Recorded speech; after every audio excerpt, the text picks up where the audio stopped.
আজ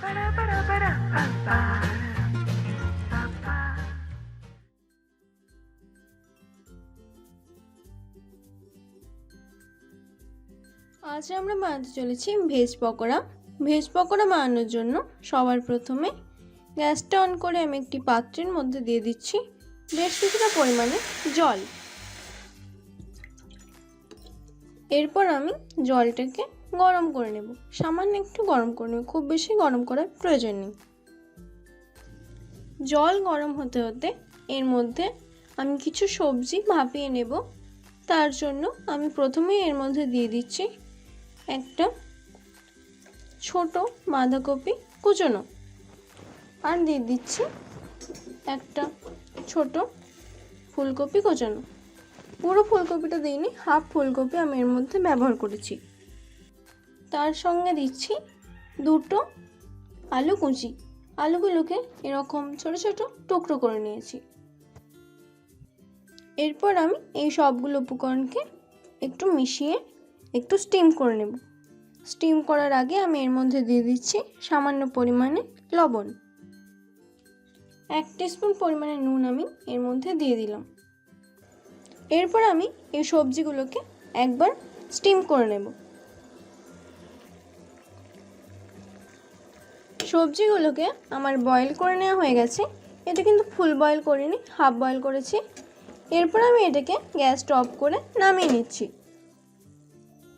আলু, ফুলকপি আর বাঁধাকপিটাকে আমি জলটা ঝরিয়ে নিয়ে একটা বাটির মধ্যে নিয়ে নিয়েছি। এরপর আমি এর মধ্যে দিয়ে দিচ্ছি 2 চামচ পরিমাণে ময়দা।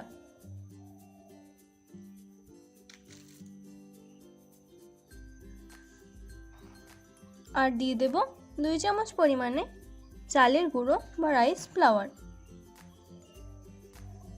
আর দিয়ে দেব 2 টেবিলস্পুন পরিমাণে বেসন।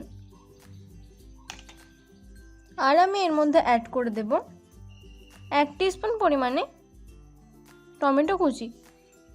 দিয়ে দেব 1 টিস্পুন পরিমাণে লঙ্কা কুচি, আপনারা আপনাদের ঝাল অনুযায়ী এটা দিতে পারেন।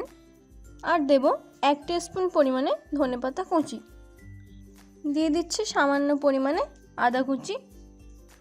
দিয়ে দিচ্ছি সামান্য পরিমাণে চিনি, 1 টেবিলস্পুন পরিমাণে টমেটো সস, আর 1 টেবিলস্পুন পরিমাণে চিলি সস। মশলার মধ্যে আমি এর মধ্যে দিয়ে দেব হাফ টিস্পুন পরিমাণে গোলমরিচের গুঁড়ো, হাফ টিস্পুন পরিমাণে লাল লঙ্কার গুঁড়ো, আর হাফ টিস্পুন পরিমাণে জিরের গুঁড়ো। আর দিয়ে দিচ্ছি 1 টিস্পুন পরিমাণে বেকিং সোডা। বেকিং সোডা দিলে জিনিসটা খুবই মুচমুচে হয়।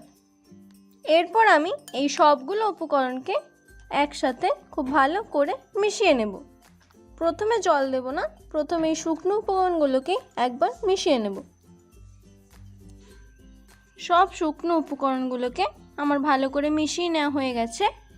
এর মধ্যে আমি এবার অল্প পরিমাণে জল দিয়ে একটা আঠালো ব্যাটার তৈরি করে নেব। পকোড়ার জন্য আমাদের ব্যাটারটা রেডি। এই ব্যাটারটা তৈরি করতে আমার মোট হাফ কাপ পরিমাণে জল লেগেছে। এরপর আমি পকোড়াগুলোকে ফ্রাই করে নেব।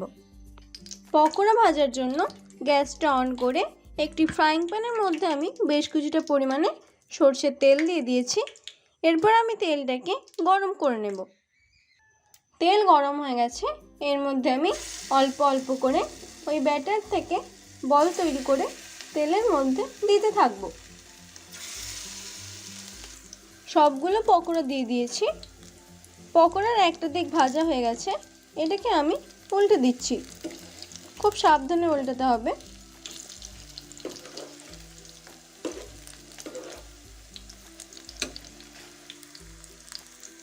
সবগুলো পকোড়াকে উল্টে দিয়েছি। এরপর আমি পকোড়ার ওই সাইডটাকেও ভেজে নেব।